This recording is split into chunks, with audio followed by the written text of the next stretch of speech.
Shivoham.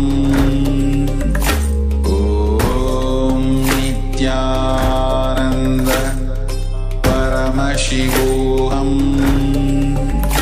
Om Nityananda Paramashivoham. Om Nityananda Paramashivoham. Om Nityananda Paramashivoham.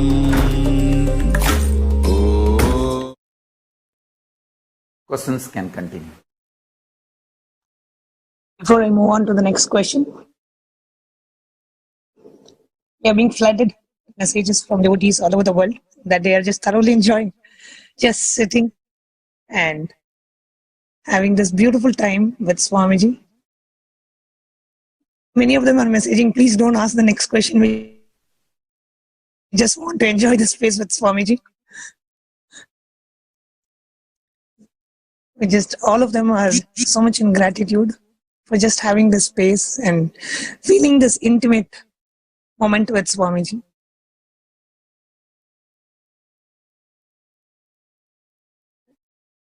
I'll move on to the next question. Question number 8.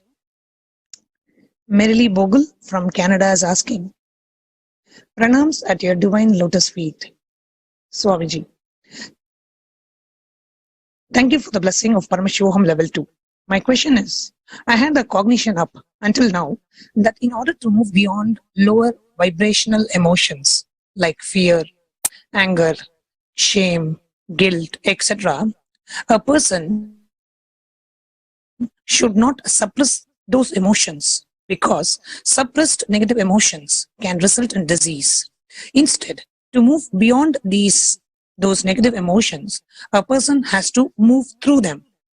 When you say to do tyaga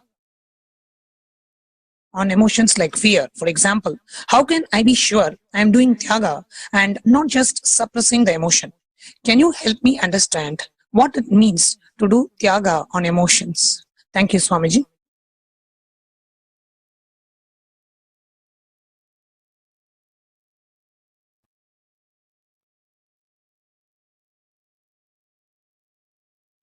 Merrily Bogle, listen. Many principles, cognitions you carry from the modern day psychology, psychiatry, psychosomatic, so-called sciences are disastrous, dangerous, destructive, demonic. Those cognitions came from sick mind to keep the humanity sick forever. This is the largest psychological terrorism done on humanity. Modern day psychology is the root cause of all the psychological sickness of humanity. The false, wrong principles they taught are the reason for all the sufferings of the modern day humanity. Tyaga is not suppression. That's the first truth you need to know. Second truth, you can never go through them and come out of them. Third truth, renounce everything you know about you from the modern psychology. It is sickening. Your consciousness. Learn from me, the creator of you. I am giving you the owner's manual. Vedas and Agamas. Learn from me, your consciousness.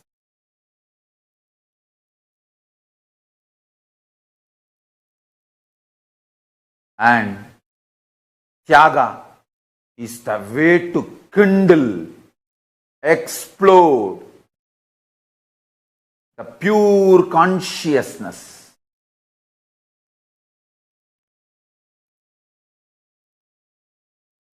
Sacrifice even the idea. If you suppress your fears, it will come out as disease, because the whole thing is false. Whole thing is false. Neither your fear is truth, nor the principle, if you suppress your fears, it will come out as disease, is true. Both are false. Renounce both.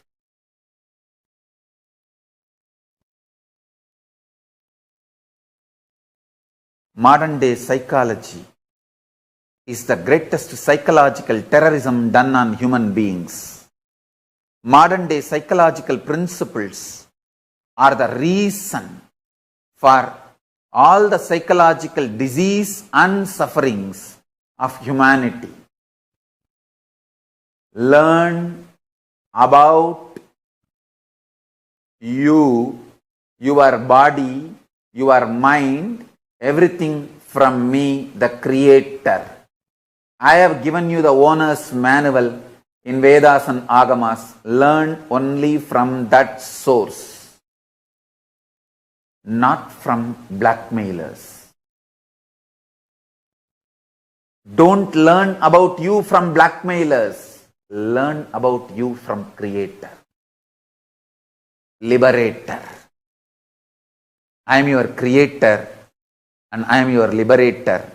Learn from me, Veda Agamas, not from blackmailers and deluders. Psychiatric doctor and patient relationship is equivalent to disciple-disciple relationship. Deluded, trying to guide another one deluded. Blind tries to lead the blind. Both destroy themselves.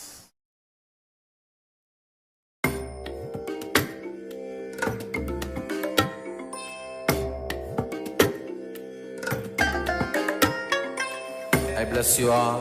Let you all open all your three eyes and manifest the powers of Mahasadashiva. Om Nityananda Paramashivoham. Om Nityananda Paramashivoham. Om Nityananda Paramashivoham.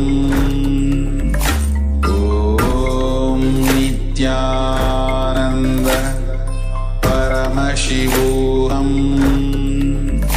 Om Nityananda Paramashivoham. Om Nityananda Paramashivoham. Om Nityananda Paramashivoham. Om Nityananda Paramashivoham. Om Nityananda Paramashivoham.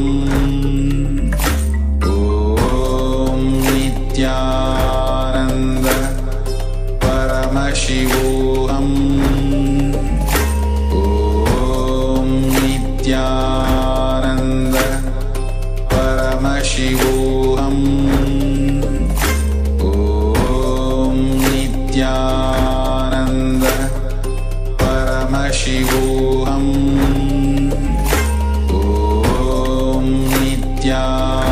Om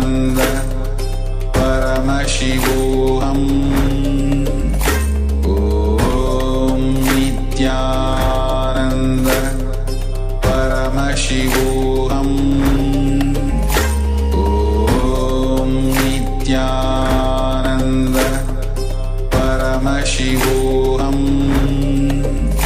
Om Nityananda Paramashivoham.